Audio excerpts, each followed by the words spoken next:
Every pet owner has asked the question, do our furry friends go to heaven?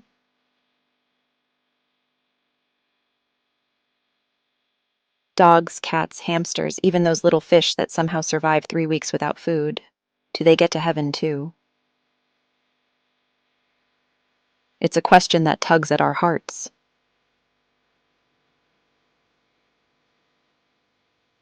Pets bring joy, loyalty, and unconditional love.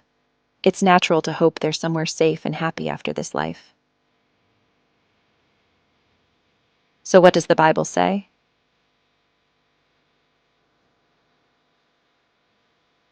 Well, it doesn't give a straight yes or no answer about pets in heaven, but it does show us God's heart and love for all creation.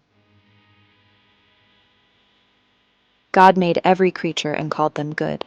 He cares about all living beings, not just humans. The world isn't ours alone. It's a gift entrusted to us to care for. Isaiah paints a picture of a restored world where all creatures live in harmony. Imagine wolves lying down with lambs and little children playing safely near every creature.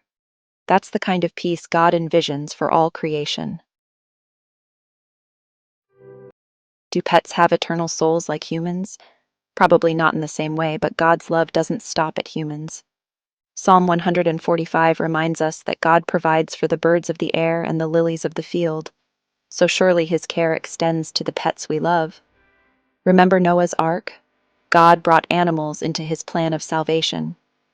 That story shows they are important to him and part of his promises. Revelation 21 describes a renewed heaven and earth, a place with no more death or suffering. Imagine a world where your dog can chase that impossible Lego ball forever, your cat has endless sunny naps, and your fish finally learns to do tricks. So, do all pets go to heaven? The Bible doesn't give a simple yes or no, but it shows a God who loves all creation, who will restore it perfectly, and who cares about the joy of every living creature.